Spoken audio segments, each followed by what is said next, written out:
Hello, students. Good morning.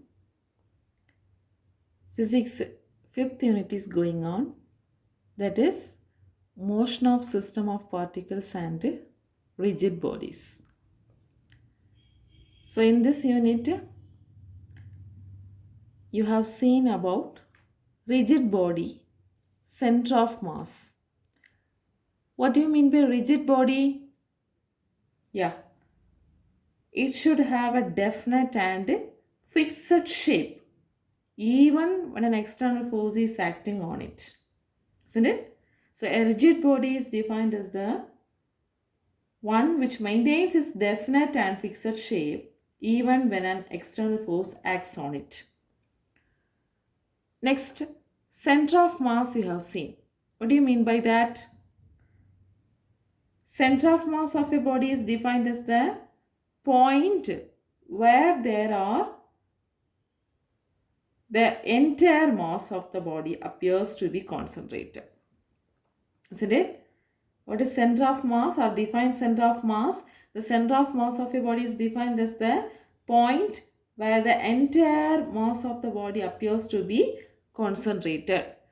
There you have learned an important formula RCM vector, that is the position of the center of mass, is equal to sigma MI divided by capital M. The sigma denotes the summation of the product of all the mass and the position of the particles. Isn't it? Then capital M is the total mass of all the particles. Also, you have learned about torque. Am I right? Torque. What do you mean by torque or define torque? Torque is defined as the moment of external force, external applied force about a point or axis of rotation. Isn't it? The moment of force is known as torque. The moment of force is known as torque. It is denoted by the symbol tau. It is also a vector quantity. So tau vector equal to R cross F. R cross F. That means RF sin theta. Okay. Then you have learned about torque and angular acceleration. What is the relation between these two? Angular acceleration is denoted by the symbol alpha. Isn't it? What is angular acceleration? Rate of change of angular velocity is known as angular acceleration. Angular velocity is denoted by the symbol omega. Isn't it? You have learned in the second unit. So, alpha is angular acceleration. Then what is the relation between torque and angular acceleration? Tau is equal to I alpha, where I is known as the moment of inertia. What is I? I is known as the moment of inertia. What is moment of inertia? That is the sum of the moments of inertia of all the individual point masses. That is, I can be written as sigma MI square. The product of mass and the square of distance is known as moment of inertia. Product of mass and square of distance is known as the moment of inertia. This we will learn in detail in the upcoming classes. Alright. So these are the things already you have learned in the fifth unit. Today we are going to learn angular momentum. Angular momentum. Before that, what is maybe linear momentum? We know that linear momentum P is equal to M into V. P is equal to M into V. The product of mass and velocity is known as the linear momentum. This is in the case of linear motion. So, angular momentum we can explain in the rotational motion. Okay. In the rotational motion, the momentum can be called angular momentum. So the angular momentum in rotational motion is equivalent to the linear momentum in translational motion. Understand? Angular momentum in rotational motion is equivalent to the linear momentum in translational motion. So what is angular momentum? The angular momentum of a point mass is defined as the moment of its linear momentum. What is angular momentum? The angular momentum of a point mass is defined as the moment of its linear momentum. Torque we have defined as the moment of force is known as torque, isn't it? So ordinary force we can say in terms of the linear motion. In rotational motion means we can say the word as torque. Similarly, ordinary motion we can say that the momentum is linear momentum. So rotational motion the momentum is angular momentum. So we can say the angular momentum is the moment of its linear momentum. The angular momentum is denoted by the symbol L. L. The angular momentum L. This can be expressed as L equal to R cross P. So L is a vector quantity. So L vector is equal to R vector cross P vector. So the moment of linear momentum. The moment of P is known as the linear momentum. R is the distance. Isn't it? Position. So the moment of linear momentum is known as angular momentum. The angular momentum L of a point mass having a linear momentum P with a position R with respect to an axis is written as L equal to R cross P. So how can we rewrite this equation? Obviously this is the vector product, isn't it? Cross product. So A cross B equal to AB sine theta. So we can write L is equal to RP sine theta. L is equal to RP sine theta, where theta is the angle between R and P. Theta is the angle between R and P, where P is the linear momentum, R is the position vector. Here we can understand one more point, that is L is perpendicular to, this L is perpendicular to the plane containing R and P. Perpendicular to the plane containing R and P. Already we have learned in the cross product, isn't it? C vector equal to A cross B. So when A and B are perpendicular, the resultant vector is perpendicular to both A and B. Similarly here, L is perpendicular to the plane containing R and P. Understand? Here we can associate this sine theta with either R or P. Already you have seen the torque formula, RF sine theta. The sine theta can be associated with either R or F. So similarly here also we can write the sine theta with the R or P. That is L is equal to R P sine theta. That is R P sine theta. P sine theta. That means P sine theta is the perpendicular component of P, or the sine theta component of linear momentum. So we can write R into P perpendicular, where P perpendicular is the component of linear momentum. Perpendicular component. Parallel component is cos theta. Perpendicular component is sine theta. So component of linear momentum P, which is perpendicular to the R. That is R P perpendicular.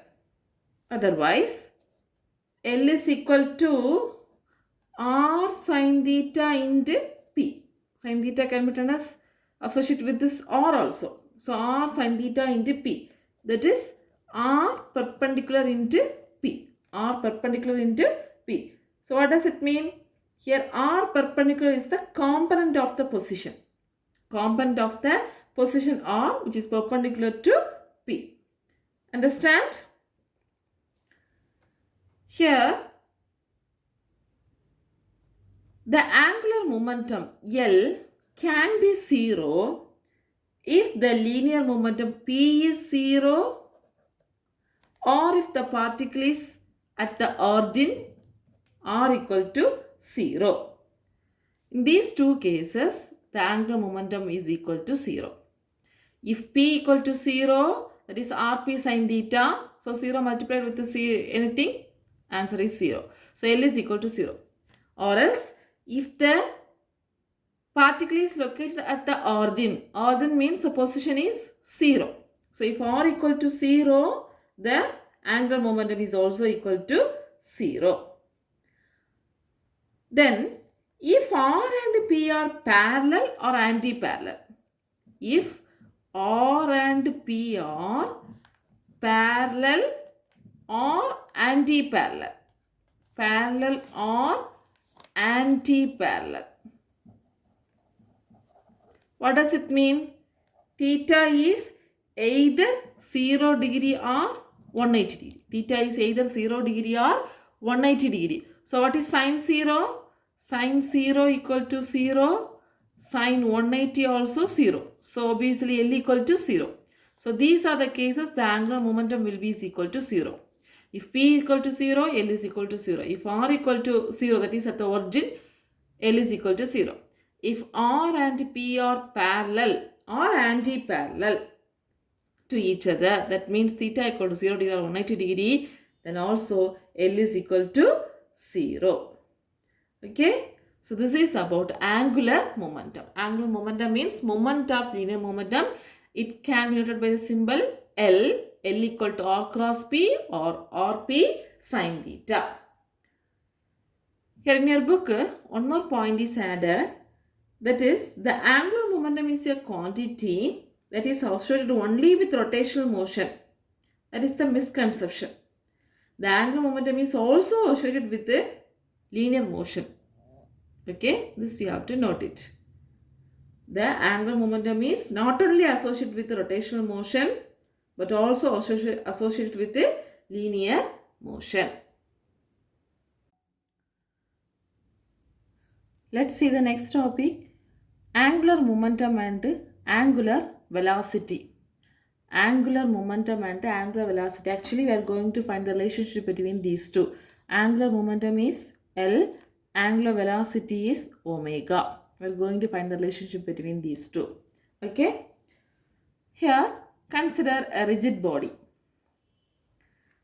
which is rotating about a fixed axis. So, let's consider this is a rigid body which is rotating about a fixed axis. Here one of the point mass we are considering as M. Okay, let's see, this is the point mass M. This point mass will execute a circular motion about the fixed axis. Okay, consider this as an axis of rotation. So this rigid body is rotating about this axis. In this rigid body contains lot of point masses. Okay, one of the point mass we are considering as M. So this point mass will execute a circular motion. Circular motion about this fixed axis. Right? Here, this point mass is located at a distance r from the axis of rotation. Okay? So this is the axis of rotation. So the angular velocity is considered as omega. When the body is rotating, it should have the angular velocity omega. Here, the linear momentum at any time, which is denoted as a tangential to the circular path. So I can draw the tangential like this. So this is representing a linear momentum. It is a linear momentum at any instant. It is tangential to this circular path. Okay. Now where is the angular momentum acts? The angular momentum acts here. That is, which is perpendicular to R and P. L is perpendicular to R and P. That means it is directed along the axis of rotation. Along the axis of rotation. So the angle between R and P is 90 degree. Are you able to understand? So first we have considered a rigid body. This rigid body is rotating about a fixed axis. This is the axis. In this rigid body, first we are considering. Usually we will consider a point mass. Then we will use a summation to add all the individual masses. So a point mass M is considered which execute a circular motion about this fixed axis. So here the point mass is located at a distance r from the axis of rotation. At this time, the linear momentum is represented by means of a tangential to the circular path. This is the linear momentum direction. So the angle between R and P is 90 degree. So obviously, where the angular momentum will act perpendicular to both R and P. That means it acts about the axis of rotation. This is the position, this is the linear momentum, and this is the angular momentum. Okay, so it is directed along the axis of rotation. So how can we write the angular momentum? That is L is equal to R cross P. That means RP sine theta. Here theta is equal to 90 degree. The angle between R and P is 90 degree. So we can write R into P. What is P? P is equal to M into V. So we can write L is equal to R into mv. L is equal to R into mv, where V is known as the linear velocity. M is the mass of the particle. V is known as the linear velocity. M is the mass of the particle. R is the position vector. Understand? Now, the angular velocity is actually omega, isn't it? What is the relation between linear velocity V and angular velocity omega? What is the relation between linear velocity V and omega? You have learned in the second unit. Have you got it? That is V is equal to R omega. Very important relation. V is equal to R omega. This we are going to substitute the previous expression. What is the previous expression? L is equal to R into mv. R into mv. In this V, we are replacing by means of R omega. Okay. So, L is equal to R into M into what is V? R omega. So, we can write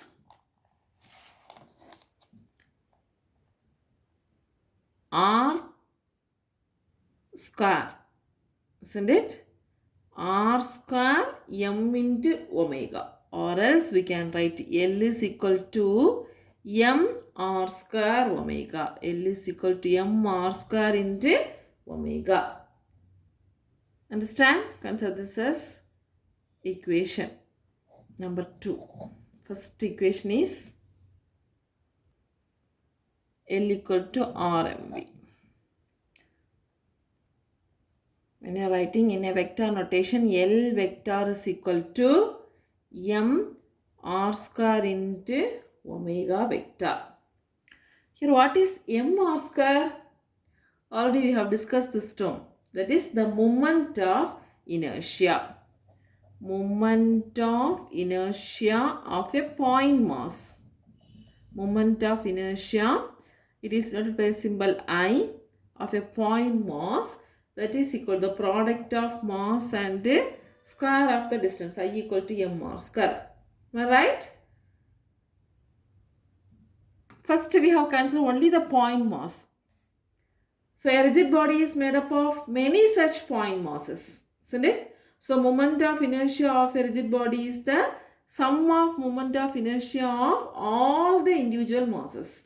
All the individual masses. That is, I can be written as sigma mi ri square. Sigma mi ri square. That means m1 r1 square plus m2 r2 square plus m3 r3 square plus etc. mn rm square. If the rigid body contains n number of particles, we have to add all the n number of moment of inertias. Isn't it? So, the angular momentum of the body also can be written as L vector. Angular momentum of a rigid body is written as L vector is equal to sigma I equal to 1 to n mi ri square mi ri square into omega. This is for one point mass. This is for the whole rigid body. We have added all the masses. Okay. So, mi ri square into omega. So obviously this can be replaced by means of the moment of inertia of a rigid body I. L vector is equal to I omega vector. L vector is equal to I omega vector. So this is the relation connecting angular momentum and angular velocity. Angular momentum and angular velocity. Understand? First we have written L equal to R cross P, angular momentum. Rp sin theta, here theta is 90 degrees. So sin 90 is 1. So R into mv, where P equal to mv. Then we have substituted the relation between linear velocity and angular velocity. So V is equal to R omega. We have substituted L equal to R into M into R omega. That is R square M omega, or we can write M R square omega. The term M R square is nothing but moment of inertia of a body, of a point mass. Summation means we can write moment of inertia of a rigid body. So L is equal to I into omega. Understand?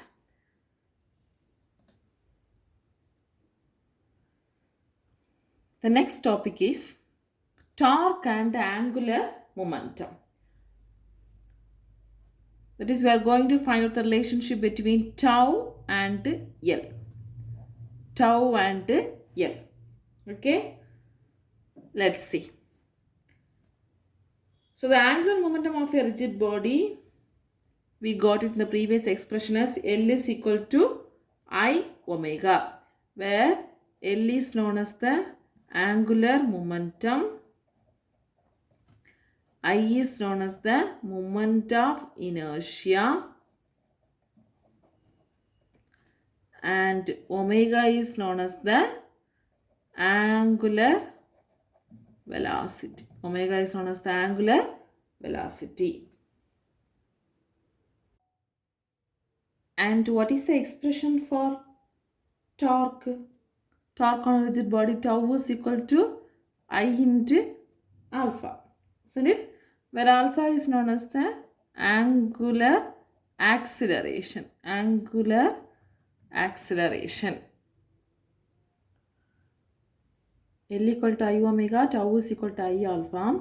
Here, alpha can be written as d omega by dt, isn't it? Rate of change of angular velocity is angular acceleration.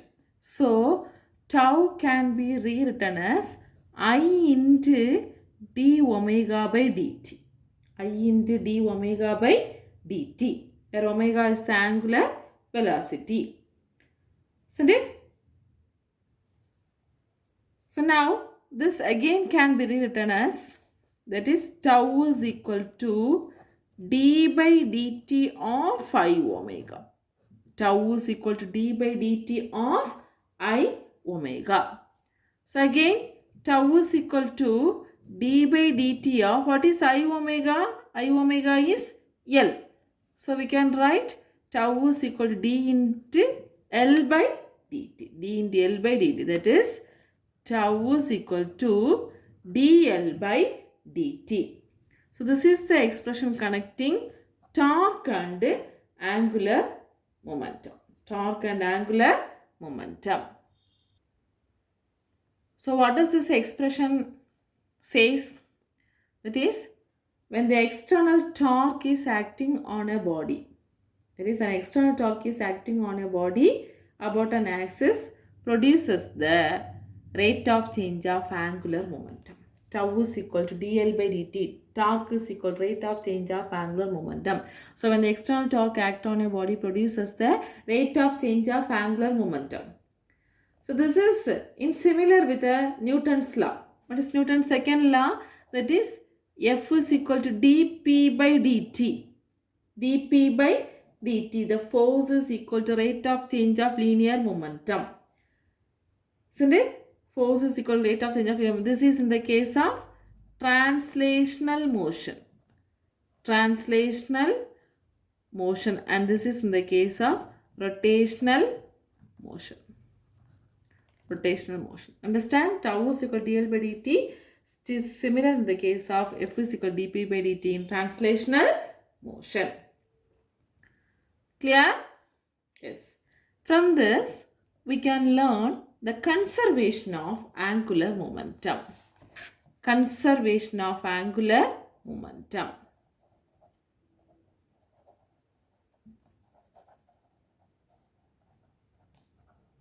Already you have learned the conservation of linear momentum. So did state the law of conservation of linear momentum. That is, if there are no external forces acting on the system, then the total linear momentum of the system is always a constant vector. Isn't it? When there is no external force, the total linear momentum of the system is always a constant vector. Similarly, here we can say, in the absence of external torque, that is, when there is no torque, in the absence of external torque, the angular momentum of the rigid body or the system of the particle is conserved. Okay. So, in the absence of external torque, the angular momentum of the rigid body is conserved.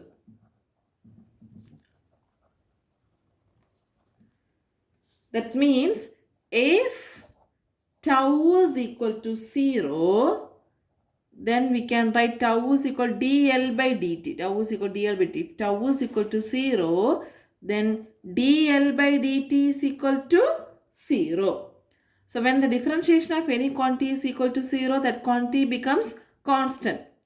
When we are differentiating the constant, we will get 0, isn't it? So the differentiation of L is equal to 0 means we can write L is equal to constant. This is known as the conservation of angular momentum. Understand what is defined conservation of angular momentum?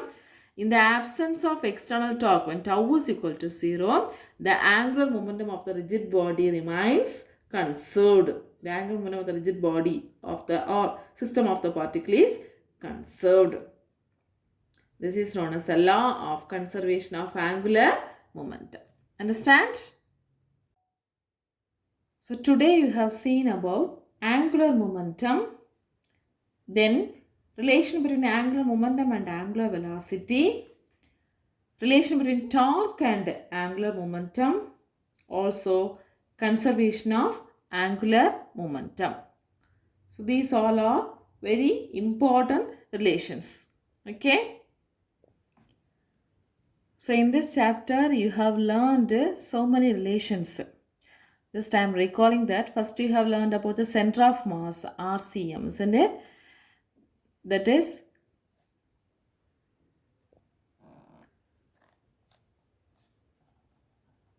sigma mi by m. So this is for center of mass. RCM equal to sigma mi by m. Then tau is equal to R cross F. Tau is equal to I alpha. L is equal to R cross P.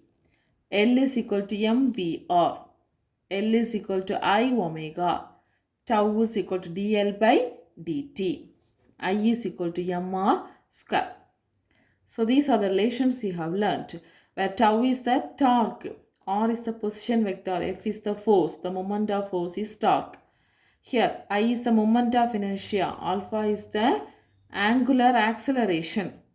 Isn't it? Then L is known as the angular momentum and P is the linear momentum. Moment of linear momentum is angular momentum. Also we can write angular momentum L is equal to mv or L equal to I into omega, where omega is the angular velocity. Then tau is equal to dl by dt. Tau is equal to dl by dt. Also, you have learned conservation of angular momentum. In the absence of external torque, the angular momentum of the rigid body is conserved. So your study portion is three questions. That is, what is the relation between torque and angular momentum? Then state the law of conservation of angular momentum and obtain the relationship between angular momentum and angular velocity.